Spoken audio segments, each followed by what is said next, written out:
ஓம் சாந்தி 27/5/2025 காலை முரளி பாப்தாதா மதுபன்.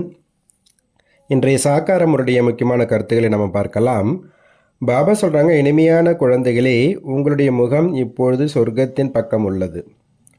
நீங்கள் நரகத்திலிருந்து விலகி சொர்க்கத்தின் பக்கம் சென்று கொண்டிருக்கின்றீர்கள். அதனால் புத்தியின் யோகத்தை நரகத்திலிருந்து வெளியில் கொண்டு வாருங்கள் அப்படின்றார் பாபா. கேள்வி கேட்குறாரு, அனைத்தையும் விட உயர்ந்த மற்றும் சூட்சுமமான இலக்கு எது? அதை யார் கடந்து செல்ல முடியும்? பாபா பதில் சொல்கிறாங்க, குழந்தைகள், நீங்கள் சொர்க்கத்தின் பக்கம் முகத்தை வைத்திருக்கிறீர்கள். மாயா உங்கள் முகத்தை நரகத்தின் பக்கமாக திருப்பி வைத்து விடுகிறது. அநேக புயல்களை கொண்டு வருகின்றது. அந்த புயல்களை கடந்து செல்ல வேண்டும். இதுதான் சூட்சுமமான இலக்கு. நமக்கு எய்ம் அண்ட் அப்ஜெக்ட் இருக்குது. அது கூடவே இது ஒரு சூட்சுமான மறைமுகமாக இருக்கக்கூடிய விஷயம் என்னென்னா, இந்த ஞான வாழ்க்கையில் வரக்கூடிய புயல்களை நம்ம கடந்து செல்ல வேண்டும். இந்த இலக்கை கடந்து செல்வதற்காக முழுமையாக பற்றற்றவராக ஆக வேண்டும். நிச்சயம் மற்றும் தைரியத்தின் ஆதாரத்தில் இதை கடந்து செல்ல முடியும். விகாரிகளுக்கு நடுவில் இருந்தவாறே நிர்விகாரியான அன்னப்பறவை ஆக வேண்டும். இதுதான் முயற்சியாகும்ன்றார் பாபா.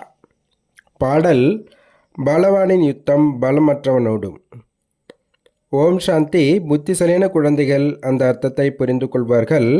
யாருடைய புத்தியோகம் சாந்திதாமம் மற்றும் சொர்க்கத்தின் பக்கம் உள்ளதோ அவர்களுக்குத்தான் புயல் வீசுகின்றது. பாபாவோ இப்பொழுது உங்கள் முகத்தை திருப்பி வைக்கின்றார். பாபா நம்ம புத்தியை புது உலகம் பக்கம், நம்முடைய வீடு, நம்முடைய ராஜ்யம் பக்கம் திருப்பி வைக்கிறாரு. அஞ்ஞான காலத்தில் கூட பழைய வீட்டிலிருந்து முகம் திரும்பி விடுகின்றது. அது எப்பொழுது தயாராகும் என்று பிறகு புதிய வீட்டை நினைவு செய்து கொண்டே இருக்கின்றனர். இப்போ புது வீடு கட்டுறாங்கன்னா புத்தி ஃபுல்லாக புது வீட்டு பக்கமாக தான் இருக்கும். இப்பொழுது குழந்தைகளாகிய உங்களுக்கும் எப்பொழுது நமது சொர்க்கத்தின் ஸ்தாபனையாகும், பிறகு சுகதாமம் வருவோம் என்று கவனத்தில் உள்ளது. இந்த துக்கதாமத்திலிருந்தோ அனைவரும் சென்றாக வேண்டும். முழு சிருஷ்டியின் மனிதர்கள் அனைவருக்கும் பாபா புரிய வைத்து கொண்டே இருக்கின்றார். குழந்தைகளே, இப்பொழுது சொர்க்கத்தின் வாசல் திறந்து கொண்டிருக்கின்றது. இப்பொழுது உங்கள் புத்தியோகம் சொர்க்கத்தின் பக்கம் செல்ல வேண்டும். சொர்க்கத்திற்கு செல்பவர்கள் பவித்திரமானவர்கள் என சொல்லப்படுவார்கள். நரகத்திற்கு செல்பவர்கள் அபவித்திரமானவர்கள் என சொல்லப்படுவார்கள். இல்லற விவகாரங்களில் இருந்தாலும் புத்தியோகத்தை சொர்க்கத்தின் பக்கம் ஈடுபடுத்த வேண்டும். தந்தையின் புத்தியோகம் சொர்க்கத்தின் பக்கம் மற்றும் குழந்தைகளுடையது நரகத்தின் பக்கம் உள்ளது என வைத்து கொள்ளுங்கள். அப்பொழுது இருவரும் ஒரே வீட்டில் எப்படி இருக்க முடியும்? அப்பா ஞானத்தில் இருக்காரு, புள்ள ஞானத்தில் இல்லை அப்படின்னா அந்த அன்னப்பறவையும் கொக்கும் ஒன்றாக சேர்ந்து இருக்க முடியாது. மிகவும் கடினமாகும். அவருடைய புத்தியோகம் இருப்பதே 5 விகாரங்களின் பக்கமாக. அவர்கள் நரகத்தின் பக்கம் செல்பவர்கள். இவர்கள் சொர்க்கத்தின் பக்கம் செல்பவர்கள் என்றால் இருவரும் ஒன்றாக இருக்க முடியாது.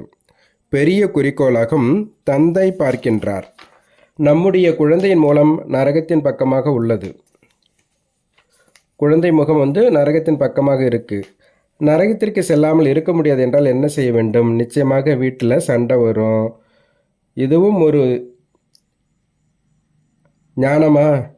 பையன் திருமணம் செய்து கொள்ளோட அப்படின்னு கேட்பாங்க. இல்லற விவகாரங்களில் இருப்பவர்களோ அநேகம் இல்லையா? குழந்தையின் முகம் நரகத்தின் பக்கம் என்றால் நரகத்தின் பக்கம் செல்ல விரும்புவார்கள். தந்தை சொல்கின்றார், நரகத்தின் பக்கம் புத்தியோகத்தை வைக்காதீர்கள். ஆனால் தந்தை சொல்வதை கேட்கறது கிடையாது. பிறகு என்ன செய்யணும் அப்படின்னா, இதில் மிகவும் பற்றற்ற நிலை வேண்டும் அப்படின்றார் பாபா. குழந்தைகளுக்கு புரிய வைக்கப்பட்டிருக்கு. இது ஞான கடலின் தர்பார். பக்தி மார்க்கத்தில் இந்திரனின் தர்பார் எனவும் பாடப்படுகின்றது. புக்ராஜ்பரி, நீலம்பரி, மாணிக்பரி என்று அநேக பெயர்கள் வைத்திருக்கின்றனர். ஏனென்றால் விதவிதமான தேவதைகள் இருக்காங்க. அதுவும் பவித்திரமானவராக இருக்கணும். யாராவது அபவித்திரமானவரை அழைத்து வந்தால் தண்டனை பெற நேரிடும். இதில் மிகவும் தூய்மை வேண்டும். இந்த குறிக்கோள் மிகவும் உயர்ந்தது. அதனால் மரம் சீக்கிரம் விருத்தி அடைவதில்லை அப்படின்றார் பாபா. பாபா தரும் ஞானத்தை யாரும் அறிந்திருக்கவில்லை. சாஸ்திரங்களிலும் கூட இந்த ஞானம் கிடையாது. அதனால் கொஞ்சம் நிச்சயம் ஏற்பட்டது. பிறகு மாயா ஒரே அடியில் கீழே வீழ்த்தி விடுகின்றது. புயல் இல்லையா? சிறிய தீபம் என்றால் புயல் அதை ஒரே வீழ்ச்சியில் வீழ்த்தி அணைத்து விடுகிறது. மற்றவர்கள் விகாரத்தில் விழுவதை பார்த்து தாங்களும் விழுந்து விடுகின்றனர். இதிலோ புரிந்து கொள்வதற்கான விசால புத்தி வேண்டும். பாடப்பட்டுள்ளது அபலைகளுக்கு கொடுமை நேர்ந்ததாக.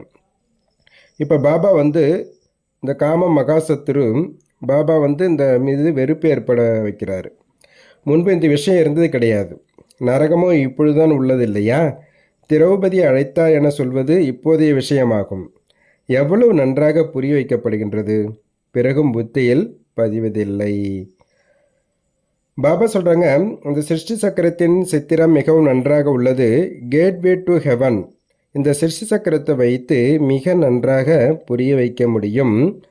அந்தளவு இந்த படத்தின் மூலம் புரிஞ்சு கொள்வாங்க அப்படின்றார் பாபா. நாளுக்கு நாள் கரெக்ஷன் கூட நடந்துகிட்டே இருக்குது. பாபா சொல்கின்றார், இன்று உங்களுக்கு முற்றிலும் புதிய டைரெக்ஷன் தருகின்றேன். முதலிலேயே எல்லா டைரெக்ஷன்களும் கிடைத்து விடாது. இது எப்படிப்பட்ட உலகமாக உள்ளது? இதில் எவ்வளவு துக்கம், குழந்தைகள் மேல் எவ்வளவு மோகம் உள்ளது. குழந்தைகள் இறந்து போனால் முற்றிலும் பித்து பிடித்தவராக ஆகிவிடுகின்றனர். அளவற்ற துக்கம். பணக்காரங்கன்னா அவங்க சுகமாக இருக்காங்க அப்படிலாம் கிடையாது. அநேக விதமான நோய்கள்லாம் வருது. பிறகு மருத்துவமனையில் படுத்து விடுகின்றனர். என்ன ஹாஸ்பிட்டலில் ஏழைகள் பொது வார்டில் இருப்பாங்க, பணக்காரர்கள் ஸ்பெஷல் வார்டு சிறப்பு அறை கிடைத்து விடுகிறது. ஆனால் துக்கமும் எப்படி பணக்காரர்களுக்கு உள்ளதோ அதே போல் தான் ஏழைக்கும் உள்ளது. இருப்பிடம் மட்டும் அவங்களுக்கு நல்லதாக கிடைச்சிடுது, நல்ல பராமரிப்பு கிடைச்சி விடுது, அவ்வளோதான் அப்படின்றார் பாபா. ஆக மொத்த முழு குலத்தில் எல்லாருமே துக்கமாகத்தான் இருக்காங்கன்றார் பாபா. இப்போ குழந்தைகள், நீங்கள் அறிவீர்கள், நமக்கு பாபா படிப்பு சொல்லி தந்து கொண்டிருக்கின்றார். பாபா அநேக தடவைகள் கற்று தந்துள்ளார். தனது மனதை கேட்க வேண்டும், நாம் படிக்கிறோமா இல்லையா? எத்தனை பேருக்கு கற்றுத்தருகின்றோம்? கற்றுக் கொடுக்கவில்லை என்றால் என்ன பதவி கிடைக்கும்? தினமும் இரவில் தனது சார்ட் வையுங்கள். இன்று யாருக்கும் துக்கம் கொடுக்கவில்லை தானே? செக் பண்ணுங்கன்றார் பாபா. ஸ்ரீமத் சொல்கின்றது, யாருக்கும் துக்கம் கொடுக்காதீர்கள் என்று. அனைவருக்கும் வழி சொல்லுங்கள். யார் நம்மவரோ அவங்களுக்கு உடனே டச் ஆகும். இதற்கு தங்கத்தாலான பாத்திரம் வேண்டும், அதில்தான் அமிர்தம் தங்கும். சிங்கத்தின் பால் கெடாமல் தங்க வேண்டுமானால் தங்க பாத்திரம் வேண்டும் என்று சொல்கிறார்கள் இல்லையா? ஏனென்றால் அதன் பால் மிக அதிக சக்தி வாய்ந்தது. அதற்கு குட்டிகள் மேல் மோகம் இருக்கும். யாரையாவது பார்த்தால் ஒரேடியாக பாய்ந்து விடும். குட்டியை கொன்றுவிடக்கூடாது என்று நினைக்கும். இங்கேயும் அநேகர் உள்ளனர். அவங்களுக்கு கணவர் மற்றும் குழந்தைகள் மீது மோகம் இருக்குது. இப்போ குழந்தைகள், நீங்கள் அறிஞ்சிருக்கீங்க, சொர்க்கத்தின் வாசல் திறக்கப்படுகின்றது. கிருஷ்ணரின் சித்திரத்தில் மிக தெளிவாக எழுதப்பட்டுள்ளது, இந்த யுத்தத்திற்கு பிறகு சொர்க்கத்தின் கேட் திறப்பட இருக்கிறது. அங்கே மிக குறைவான மனிதர்களே இருப்பார்கள். மற்ற அனைவரும் முக்திதாமத்திற்கு சென்று விடுவார்கள். தண்டனைகள் அதிகம் அடைய நேரிடும். என்னென்ன பாவங்கள் செய்துள்ளனரோ ஒவ்வொரு ஜென்மத்தின் சாட்சாத்காரம் சேவிக்கப்பட்டு அதன் பின் தண்டனைகளை அடைந்து கொண்டே இருப்பார்கள் அப்படின்றார் பாபா. பாபா சொல்கிறாங்க, அநேக குழந்தைகள் முரளியையும் தவற விட்டு விடுகிறார்கள். அநேக குழந்தைகள் இதை பொருட்படுத்தவர்களாக உள்ளனர். இதுபோல் தேக அபிமானிகள் அநேகர் உள்ளனர். அவர்கள் தங்களுக்கே நஷ்டத்தை ஏற்படுத்திக் கொள்கின்றனர். பாபாவிற்கு தெரியும். அதனால் இங்கே அவர்கள் வரும்பொழுது கேட்கின்றேன், அநேகர் முரளி படிப்பதில்லை. அவற்றில் ஏதாவது நல்ல பாயிண்ட்டுகள் இருந்திருக்கலாம். பாயிண்ட்டுகள் தினந்தோறும் வெளிவருகின்றன அல்லவா? ஒவ்வொரு நாளும் டெய்லி பாபா புது புது பாயிண்ட் சொல்லிகிட்டே இருக்காரு. அப்போ முரளி கிளாஸ்க்கு வரல, படிக்கலை அப்படின்னா அந்த பாயிண்ட் என்ன ஆகிடும்? மிஸ் ஆகிடும். எப்படிப்பட்டவர்களும் அநேக சென்டர்களில் இருந்து வருகின்றனர். ஆனால் தாரணை எதுவும் கிடையாது. ஞானம் இல்லை. ஸ்ரீமத் படி நடக்கவில்லை என்றால் பதவி கிடைக்காது. சத்தியமான தந்தை சத்தியமான ஆசிரியருக்கு நிந்தனை செய்தால் ஒருபோதும் நல்ல பதவி பெற முடியாது. ஆனால் அனைவருமே ராஜா ஆகிவிட முடியாது. பிரஜைகளும் உருவாகிறார்கள். நம்பர்வார் பதவிகள் உள்ளன அல்லவா? எல்லாமே நினைவின் ஆதாரத்தில் தான் உள்ளது. எந்த தந்தையினால் உலகின் ராஜ்யம் கிடைக்கின்றதோ அவரை நினைவு செய்ய முடியாதான்னு கேட்கிறார் பாபா. அதிர்ஷ்டத்திலேயே இல்லை என்றால் பிறகு முயற்சியும் என்ன செய்வார்கள் அப்படின்றாரு. பாபாவோ சொல்கின்றார், நினைவு யாத்திரை மூலம்தான் பாவங்கள் பஸ்பமாகும். ஆகவே புருஷார்த்தம் செய்ய வேண்டும் இல்லையா? பாபா ஒன்றும் இப்படியும் சொல்லவில்லை. அதாவது உண்பது அருந்துவதெல்லாம் கூடாது அப்படின்னு சொல்கிறது கிடையாது. இது ஒன்றும் அடையாகம் கிடையாது. நடமாடும் போதும் சுற்றி வரும்பொழுதும் அனைத்து காரியங்களையும் செய்து கொண்டே எப்படி நாயகி நாயகனை நினைவு செய்வார்களோ அதுபோல நினைவுங்கள் அப்படின்றார் பாப்பா. அவர்களுக்கு பெயர் வடிவத்தின் அன்பு உள்ளது. இந்த லட்சுமி நாராயணர் உலகத்தின் எஜமானர்களாக எப்படி ஆனார்கள்? இது யாருக்கும் தெரியாது. நீங்களோ இது நேற்றைய விஷயம் அப்படின்னு சொல்கிறீங்க. இவர்கள் ராஜ்யம் செய்தனர், மனிதர்களோ என்ன சொல்லிட்டாங்க? லட்சக்கணக்கான வருடங்கள் என சொல்லிவிடுகின்றனர். மாயா மனிதர்களை முற்றிலும் கல்புத்தியாக ஆகிவிட்டது. இப்பொழுது நீங்கள் கல்புத்தியிலிருந்து பாரஸ் புத்தி உடையவர்களாக ஆகி கொண்டிருக்கின்றீர்கள் அப்படின்றார் பாபா. பாபா குழந்தைகளுக்கு புண்ணிய ஆத்மாவதற்கான யுக்தி சொல்கிறாரு. குழந்தைகளே, இப்பொழுது இந்த பழைய உலகத்தின் கடைசி நேரம்.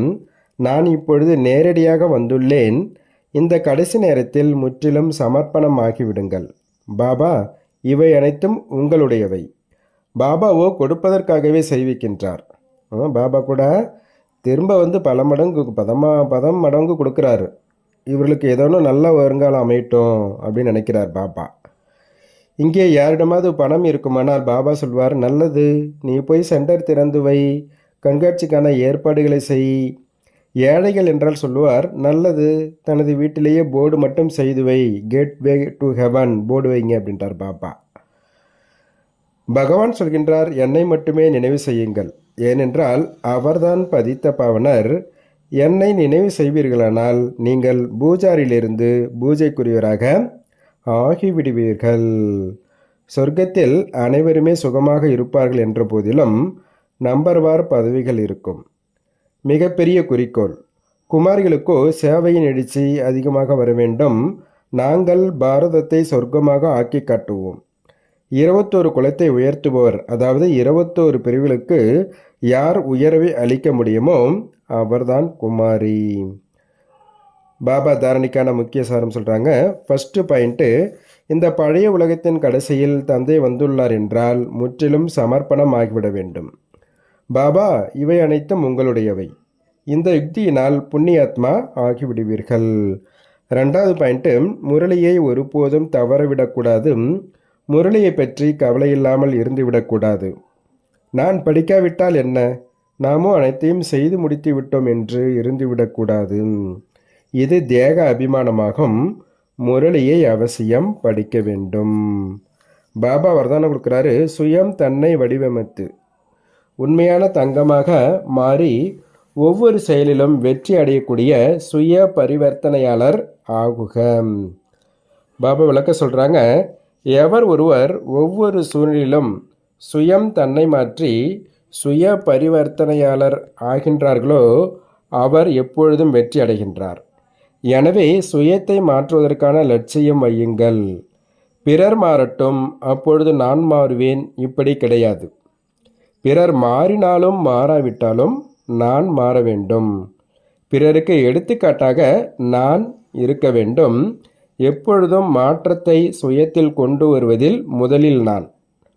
யார் இந்த விஷயத்தில் முதலில் நான் என்று கூறுகிறாரோ அவர்தான் முதல் நம்பரை பெறுபவராகின்றார்.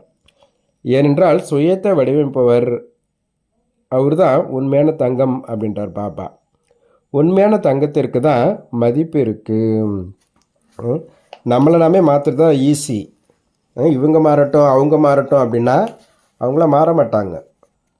நம்ம மாறணும்னா நம்மளை பார்த்து அவங்க ஆட்டோமேட்டிக்காக மாறிடுவாங்க. ஸ்லோகன் சொல்கிறாரு, தன்னுடைய உயர்ந்த வாழ்க்கையின் நடைமுறை நிரூபணம் மூலமாக தந்தையை பிரத்யட்சம் செய்யுங்கள், அதாவது வெளிப்படுத்துங்கள் அப்படின்றார் பாபா. நல்லது. ஓம் சாந்தி, ஓம் சாந்தி, ஓம் சாந்தி. நன்றி பாபா.